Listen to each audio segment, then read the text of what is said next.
the second chapter of John's Gospel, and I want you to turn to the last two verses.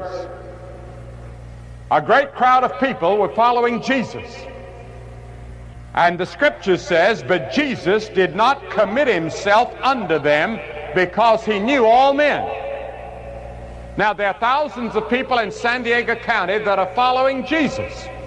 You believe in Jesus. You call yourself a Christian, or perhaps you came from a Christian home. But Jesus, knowing your heart and seeing your heart, has not committed himself to you. And the important question tonight is this: has Christ committed himself to you?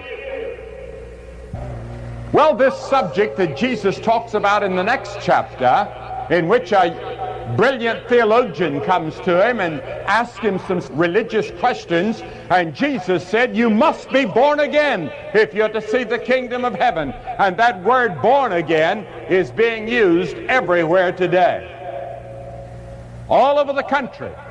The subject I want to talk on tonight is how to be born again. How can you be a born-again Christian? You can have the perfect environment, and man's heart will still need to be born again. That's why Jesus said, you must be born again. Now we're trying to also change men by chemistry, by drugs. And drugs are successful to a certain extent in changing moods and changing people, but it's only temporary relief. And we go back and we're worse off than we started. And this is one of the reasons why the expression born again is being so widely used throughout the country today. Everybody is asking, what does it mean to be born again? Jesus said it to a religious leader. Now, if he'd have said it to Zacchaeus, who was cheating on taxes, or if he'd have said it to the woman at the well who had had 7 husbands, or said it to the woman taken in adultery, we'd understand it. But he said it to a Pharisee who fasted 2 days a week, tithed all of his income to the church, taught theology in the seminary. Jesus said, you must be born again. I want to ask 3 questions tonight. First, why did Jesus say it? With his X-ray eyes, he looked into Nicodemus's heart and into his mind. He saw the selfishness, the pride, maybe lust, and he said, Nicodemus, with all of your religious trappings, you're a sinner. And he looks at me tonight and he says, Billy Graham, you've read the Bible through, you've preached to people all over the world, but you're a sinner. I see your heart, I see your mind. A sinner saved by grace, yes, but still a sinner. The word sin means that I come short of God's requirement. I come short of God's righteousness, and that includes everybody here. Every human being in the world is under the condemnation of sin, and sin lurks in the heart. All have sinned and come short of the glory of God. That's why Jesus said it. Jesus said, you must be born again. Wherefore, by as one man's sin entered into the world, and death by sin, and so death passed on all men, for all have sinned. The penalty of sin is death, spiritual death and physical death. Men die twice. If you're outside of Christ, you're going to die twice. Your body will go to the grave, your spirit will be lost out into eternity, away from God, separated from God. Jesus calls that hell. But if you know Christ as your Savior, you'll die once, you'll be raised from the dead, you'll spend eternity with Him. But in order to have that, you must be born again. The second question I want to ask is this: what is the new birth? How can a man be born when he's old? Asked Nicodemus. Can I get back in my mother's womb and be born again? That was the question Nicodemus asked of Jesus. You see, Nicodemus wanted to understand it intellectually, but the Bible says that intellectually our minds were affected by sin. There's a cloud, there's a veil over our minds. Man cannot come to God by his mind alone. By wisdom, man cannot know God. He can hear about God, he can know a lot of theology, but he cannot know God with all of his being intellectually alone.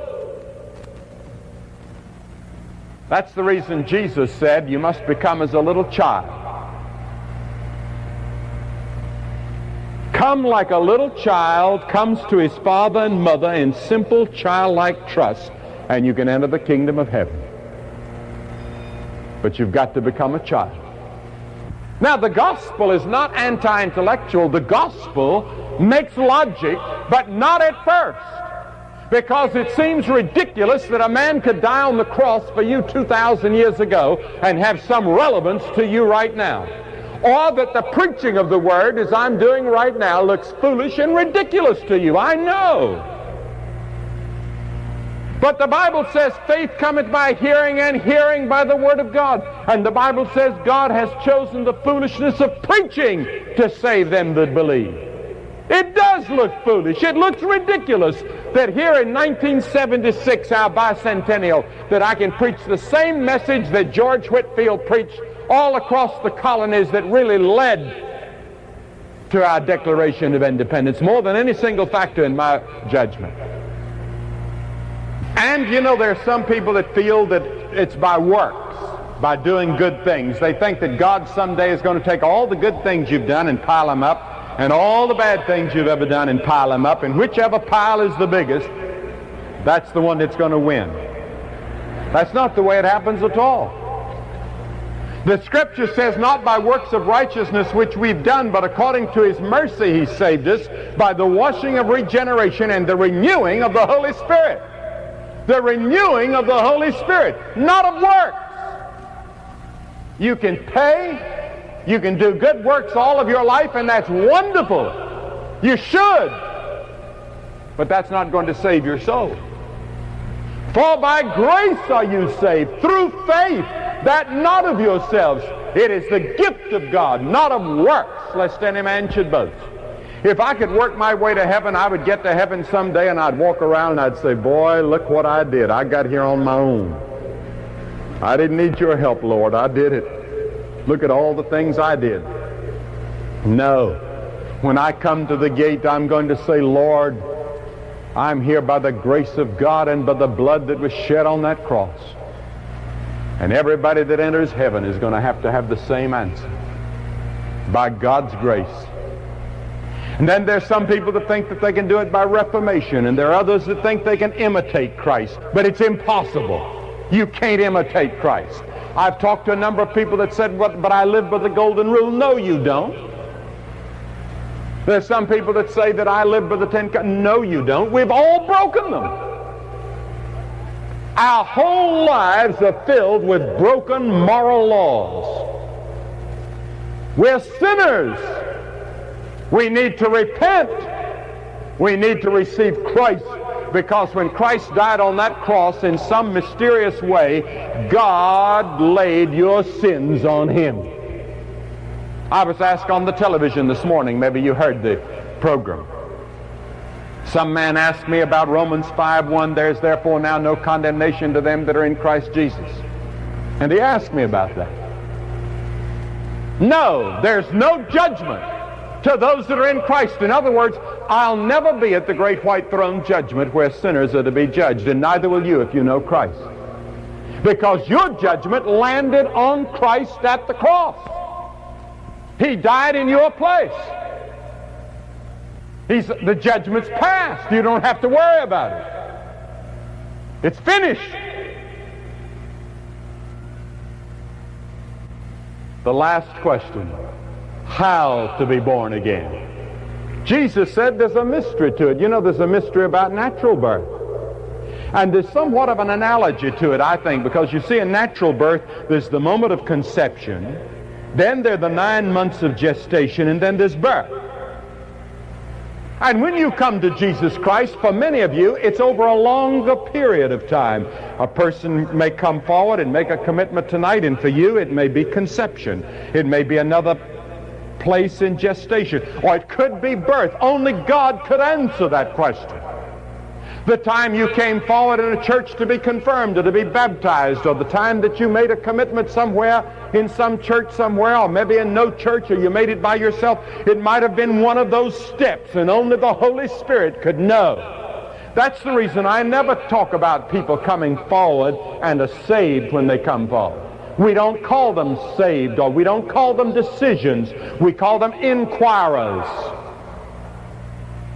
Because only God knows your need. Only God knows the step that you're in.